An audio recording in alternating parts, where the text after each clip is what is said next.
Heating and cooling curves is today's lesson, short little lesson. Now, just a reminder on particle theory. Remember that the energy needed to make the change of state occur will depend on how strongly the particles are attracted.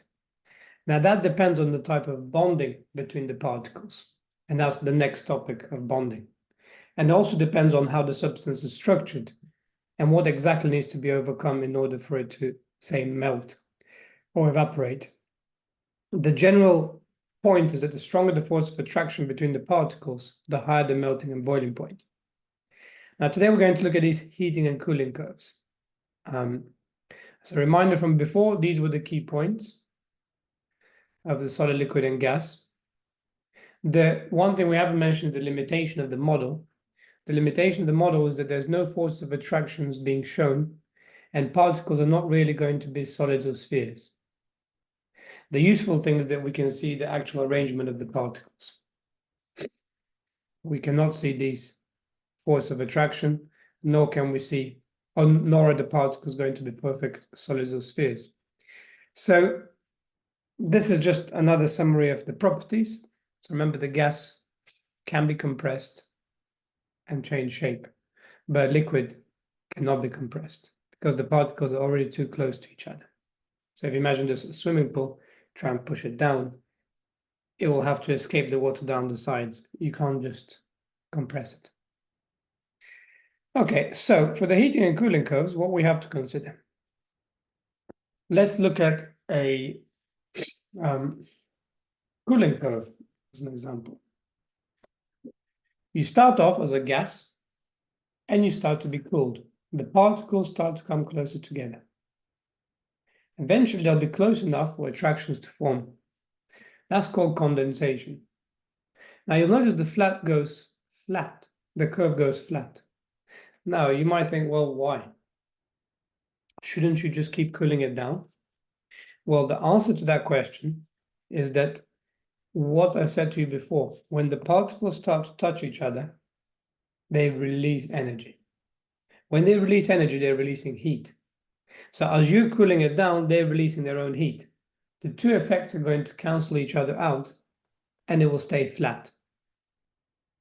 After the liquid is already formed, it will start to continue to go down because no more energy is being released. When the particles form very strong attractions between each other and form a fixed pattern, they're once again going to be bond forming, which releases energy, releases heat. So as you release heat and you keep cooling it down, the two effects cancel and it stays flat during the change of state until the solid has actually been formed. Then it can continue to get colder if you keep applying a lower temperature. So the important point is during a change of state, the curve should always be flat. The explanation is quite high-level thinking. Let's reverse this to this one, the heating curve. You start off as a solid, you get heated, the particles vibrate more. They don't start to vibrate, they're already vibrating. They vibrate more. And then eventually they start to overcome some of the force of attractions and essentially loosen.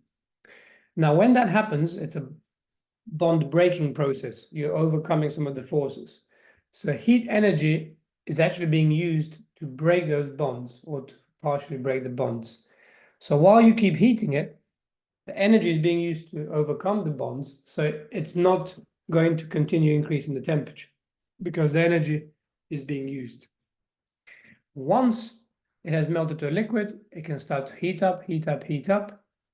Particles start to move more and more until eventually they can completely overcome their force of attraction. Now, when that process is going on again, the change of state, a lot of energy is needed to break those forces of attraction. So instead of the energy being shown as a temperature rise, it's being used within the bond breaking process. That's why it's flat. Then once the gas forms, it can continue to heat up. That's the principle, at least. Now, how to sketch them? If we just sketched two examples, benzene is cooled from 100, so it starts here. It goes to here. And it says it'll boil at 80. Now, the boiling point is equal to the condensation point. So I'm going to put 80 here. So I'm going to cool it to 80. I'm going to go flat. Then I'm going to cool it down to 6. 6. At 6, it'll condense because the melting is equal to the condensation point. Sorry, the melting is equal to the freezing point. So here, and then it'll go down to 0. So if you had to label what's going on, it started as a gas, then it turned to a liquid, then it turned to a solid. This was the condensation, and this was the freezing stage. Remember, freezing point and melting point, the same, depends which way you're going, and condensation and boiling point, the same. One more example. Let's do something that's being heated. So for example, let's do toluene. It's heated from 0 to 100, so we start at 0. Interestingly enough, it would have already melted at -117, so it will already be a liquid. And at 79, it's going to boil. So I'm going to draw a line up, flat, then I'm going to continue heating it to 100. This will be a liquid, this will be a gas, and this will be the boiling stage.